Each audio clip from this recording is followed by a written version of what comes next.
Olá, caros amigos, sejam bem-vindos a mais umas conversas no carro. Hoje vou essencialmente falar sobre esta questão, voltar outra vez à questão das tarifas, largando um bocado estes dos debates. Sei que ontem foi o LIVRE com o PCP, não me faz qualquer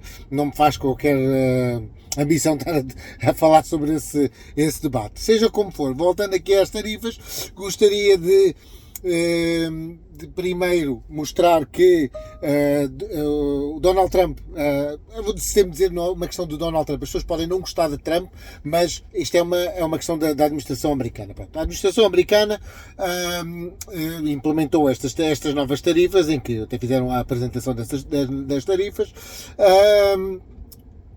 e basicamente 6 dias depois, nós estamos agora a fazer uma pausa de 90 dias nas mesmas. Isto o que é que me parece? Parece-me que o facto de os países terem notado que isto é inconcebível, quer dizer, os Estados Unidos é o maior consumidor do mundo e se vai começar a pôr tarifas à entrada dos produtos nas suas fronteiras, não vai ser bom.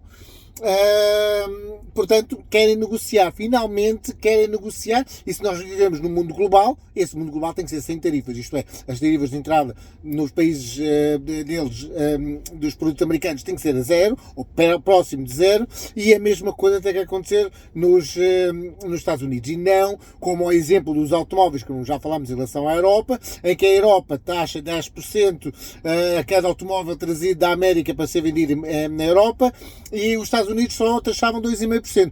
Quem acha que isto é justo está enganado, mas isso aí, cada um tem direito a estar errado. 25 de Abril já se deu, cada um tem direito às suas más ideias. Existe também uma ideia em que o Trump quer quer desvalorizar o dólar para aumentar as suas exportações.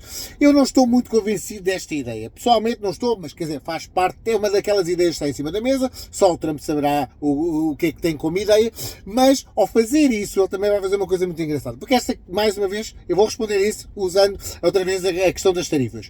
As tarifas, geralmente com a China, têm de estar a escalar. A China aumentou as tarifas, os Estados Unidos agora aumentam outra vez as tarifas deles, e o que vai acontecer é que, inclusive agora há um conjunto há umas medidas de venda de bonds, dos papéis do Tesouro americano, de papéis de dívida, emissão de dívida americana, estão a ser vendidos agora a grande escala, o que se pensa ser a China a vender para pressionar os Estados Unidos a não abaixar as tarifas, ou tirarem as tarifas, mantendo eles as tarifas que têm à entrada dos produtos americanos, isto é, não querem que os Estados Unidos cobrem tarifas dos produtos chineses, mas os chineses cobram tarifas dos produtos americanos, e isso é um bocado estranho. É por isso que eu digo sempre, o nome do jogo aqui é tarifas recíprocas. Isto não são tarifas vindas do nada, não é? E então, o que está aqui a acontecer é esta, a desvalorização do dólar poderá ter algum sentido, no sentido é que se a China está a vender os títulos de dívida que tem os Estados Unidos, obviamente os Estados Unidos vai querer pagar o mínimo possível por eles, portanto, desvalorizando o dólar vai pagar o mínimo possível, digamos, porque o dólar já não vai valer tanto e aquilo que a China vai receber não é o suficiente, não é aquilo que pagaram por essas mesmas bonds, esses títulos de dívida americana. Pode ser.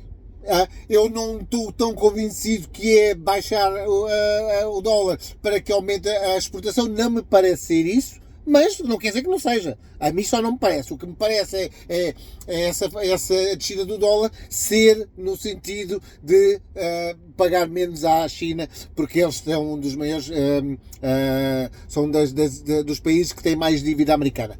E virando para a Europa, nós aqui na Europa vamos ter que decidir o que é que queremos fazer, porque o que vai acontecer é, por exemplo, em Portugal, os chineses estão cá com alguma força, não cá, porque eu estou na Suíça, não é? Mas estão em Portugal com alguma força, começam a ter alguma força diplomática, nomeadamente porque são donos da EDP e outras empresas e outros investimentos que fizeram em Portugal, e o que é que vai acontecer?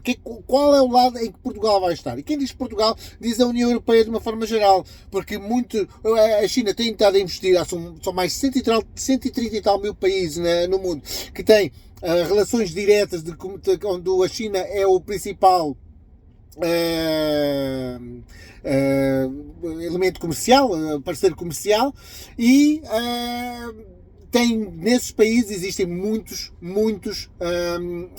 investimentos chineses. E esses países, qual é que vai ser a atitude deles? Qual vai ser a posição deles? E nós não podemos esquecer que o Donald Trump, neste ponto, é um negociador. E é um negociador hábil. Podemos não gostar dele, e vocês têm todo o direito a não gostar do Donald Trump, mas a história irá contar se isto correu bem ou correu mal. E eu gostaria de lembrar que em Portugal nós tivemos um excelente negociador no século XIII, em 1498, quando Dom João II negociou com os reis católicos o Tratado de Tordesilhas, e até o Papa teve que ser o mediador desta negociação. E se a negociação, a forma que Dom João II, e é conhecido que isto é histórico, se vocês devem ter dado na escola, a forma como Dom João II negociou foi muito agressiva para os reis católicos Fernando e Isabel. E na altura se diz que até o Papa diz que Dom João II era tipo era esguio nas negociações e não sei quantos e não sei o quê. Hoje em dia, nós olhando para trás, vemos que ele tinha razão e ele sabia bem o que é que estava a fazer. Nós, neste momento, não sabemos tanto sobre Donald Trump, sabemos que ele é um bom negociador, não temos as cartas todas em cima da mesa sobre quais são os conhecimentos que ele tem e o que é que ele quer fazer. Pá, a história, é o que eu digo, o futuro irá contar uma história sobre este momento do qual nós hoje em dia não temos toda a informação. Mas uma coisa nós sabemos, ele é um bom negociador. Agora, o que é que vai acontecer daqui para a frente? Já se ouviu dizer que a China está disposta a negociar. Eles agora com este parar das tarifas durante 90 dias e negociar com os países, isto fez com que 3 trilhões de dólares, ou seja, quase 4 trilhões de dólares de dinheiro voltassem a entrar outra vez no mercado de ações. Como podem ver, 3 trilhões não é propriamente um valor baixo, é mesmo muito dinheiro. As pessoas estão contentes que os países estejam dispostos a negociar, as pessoas estão contentes que a América esteja disposta a negociar, e a China vai ter que, eu acredito que mais tarde ou mais cedo, a China vai ter que mostrar a sua cara. Ou vai fazer aquilo que tem sido feito, isto é, eles vão negociar e vão poder baixar as tarifas, ou então vão fazer aquilo que têm vindo a fazer, que é, por exemplo, deslocalizar as suas fábricas para outros países, como Vietnã, Camboja e tudo mais, e depois as exportações serem feitas a partir desses países. E é por isso que esses países também têm tarifas elevadas feitas pelo Donald Trump. Pensem bem, as coisas não são feitas, não vou tarifar o Vietnã e o Camboja só porque nada, não. Houve uma deslocalização das fábricas da China, ou pelo menos as fábricas continuam a ser na China, mas os headquarters em outros países, para vender para os Estados Unidos com tarifas mais baixas. Vejam bem, as coisas, os nós são dados, não há ponto sem nó, não é? Como se diz. Todos os nós têm pontos e nós temos que encontrá-los. E o Donald Trump tem feito um bom trabalho, ou pelo menos a sua equipa tem feito um bom trabalho a encontrar os problemas que nós temos a ter aqui. Se isto vai funcionar ou não, nós temos que ver isso. E só o futuro irá contar a história correta do que é que aconteceu. E até lá, até esse futuro, fiquem bem, até ao próximo vídeo.